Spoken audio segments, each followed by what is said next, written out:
Bapak Uskup yang terkasih, para imam, suster, frater, Bapak Ibu yang terkasih dalam Kristus Yesus Tuhan. Untuk mengawali kesaksian saya awali dengan visi dan misi Keuskupan Atambua. Visi Keuskupan Atambua: umat Allah Keuskupan Atambua semakin unggul, cerdas, dan sejahtera dalam terang iman dan persahabatan Kristiani. Misi Keuskupan Atambua: 1. Meningkatkan pastoral pendidikan integratif. 2. Meningkatkan pemberdayaan ekonomi kreatif. 3. Mewujudkan persaudaraan Kristiani. Perkenalkan, nama saya Robertus Charlie Widodo, biasa dipanggil Charlie. Istri saya bernama Ivonitan. Anak saya yang pertama Audrey Widodo. Anak saya yang kedua Aaron Widodo. Anak saya yang ketiga Alicia Widodo. Anak saya yang keempat Amanda Widodo. Baik, saya bekerja sebagai pengusaha. Kami punya usaha toko bangunan, supermarket, dan kontraktor. Pada kesempatan ini saya ingin membagikan pengalaman saya, pengalaman iman saya, bagaimana peran dari kitab suci, ekaristi, dan doa yang membantu kehidupan saya sampai saat ini. Saya pernah mengalami sakit kurang lebih 3-4 tahun. Pada waktu itu memang bagi saya masa-masa yang sulit. Saya sudah berobat ke Jakarta, ke Surabaya, sampai-sampai para dokter juga tidak menemukan penyakit apa. Sampai suatu kali ada saudara saya di Keva, Pak Yanto, dia katakan, "Charlie, ini coba kamu setiap hari kamu baca firman Tuhan. Setiap hari kamu buka baca firman Tuhan, dan kalau bisa setiap pagi kamu pergi ekaristi. Bisa pagi." Dan waktu itu karena saya sakit, jadi apapun yang disuruh saya lakukan. Waktu itu saya sungguh-sungguh, waktu saya mengalami sakit, waktu mengalami pergumulan, saya buka Alkitab seperti apa yang dikatakan saudara saya. Kamu baca saja. Sekalipun saya tidak mengerti, saya juga baru dulunya baca pada saat misa saja. Sekarang saya harus membacanya ketika saya mengalami gangguan, kekhawatiran, merasa tidak nyaman, merasa sakit, merasa khawatir, merasa takut. Saya membaca ayat-ayat Alkitab. Dan di situ sangat membantu saya. Ketika saya baca sampai di kitab Mazmur, Kejadian sampai kitab Mazmur, di situ saya membaca banyak sekali pengalaman-pengalaman dari Raja Daud yang ketika dia dalam sakit, ketika dia dalam masa kesesakan, ketika dia menghadapi musuh-musuhnya, dia selalu mengandalkan Tuhan. Ada ayat favorit juga yang sampai saat ini saya pegang dalam Yeremia 17 ayat yang ke-7. Dikatakan bahwa diberkatilah orang yang mengandalkan Tuhan, yang menaruh harapannya kepada Tuhan. Ia akan seperti pohon yang ditanam di tepi aliran air, yang merambatkan akar-akarnya pada batang air, sehingga ia tidak mengalami panas terik, dan daunnya tetap hijau, dan menghasilkan buah pada musimnya.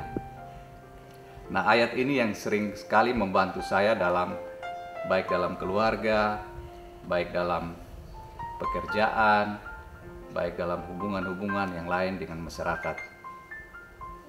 Di situ saya terus mengandalkan Tuhan, baik di dalam suka maupun dalam duka, dalam saat senang, dalam saat menghadapi tantangan dan masalah. Saya selalu mau mengandalkan Tuhan, karena ayat ini adalah ayat favorit saya. Selain ekaristi juga membantu, ayat-ayat firman juga membantu saya. Ya, setiap kali kalau saya misa pagi, pada saat waktu saya sakit dulu, selalu misa pagi pada jam 6 tepat.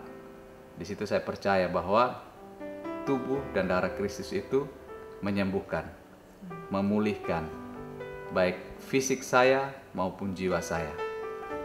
Juga ayat-ayat firman Tuhan ini membantu saya dalam menjalani hidup ketika Tuhan Yesus mengajarkan bahwa kamu harus mengampuni supaya hatimu itu bebas, jangan merasa kepahitan. Jadi itu ayat-ayat itu membantu mengampuni sampai 7 kali, 70 kali. Jadi ayat-ayat firman ini memang betul-betul membantu saya, sehingga saya tetap walaupun ada perlakuan yang kurang baik dari orang lain, saya mau mengampuni. Saya juga ikut teladan Yesus ketika Yesus bilang, ampunilah. Bahkan murid-murid Yesus juga mengkhianati dia. Ada beberapa murid, tidak semua. Tapi Yesus juga mau mengampuni murid-muridnya. Nah, ayat-ayat firman Tuhan ini juga memberi kekuatan bagi kami dalam keluarga untuk terus saling mengasihi, saling mengampuni satu sama lain, dan saling mengerti satu sama lain. Di dalam hubungan dalam keluarga besar juga kami sering ketika ada masalah belakangan ini, karena kami jarang berkumpul karena masa pandemi, kami sering pertemuan lewat Zoom meeting. Akhirnya kami bisa berkumpul, ada yang dari Australia, dari Kupang, ada saudara di Halulik, di Atambua, semuanya berkumpul jadi satu untuk berdoa setiap jam 8 malam. Kami selalu berkumpul. Jadi waktu kami berdoa, setiap masalah apa yang dialami keluarga-keluarga, kami sering doakan itu pada Tuhan.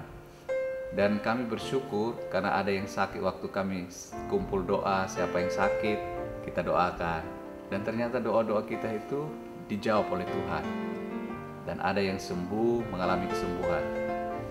Bahkan barusan ini kami punya oma, dia juga sempat jatuh karena umurnya sudah 90 tahun lebih. Dia jatuh, tulang di sininya patah, tulang panggulnya patah, dan kami juga waktu kondisi awal kami lihat, wah ini cukup berat. Ini umur 90, tulangnya sudah keropos, untuk sembuh berat. Dan oma hanya tidur selama beberapa hari dirawat dan pakai oksigen, dipakai semuanya. Dan ternyata setelah kami doakan, di luar dugaan mujizat itu terjadi. Oma bisa keluar dari masa kritisnya, bisa melepas oksigennya, bahkan kakinya sudah bisa diangkat dan sudah bisa bolak-balik dan bisa duduk. Jadi kami percaya bahwa sungguh kuasa Tuhan itu nyata ketika kita berdoa dan meminta kepadanya, berharap kepadanya. Mungkin ini beberapa kesaksian, pengalaman hidup tentang bagaimana peran Alkitab, firman Tuhan, Ekaristi, dan doa dalam kehidupan kami berkeluarga. Demikian. Semoga bermanfaat untuk kita semua. Amin. Salam unggul, cerdas dan sejahtera.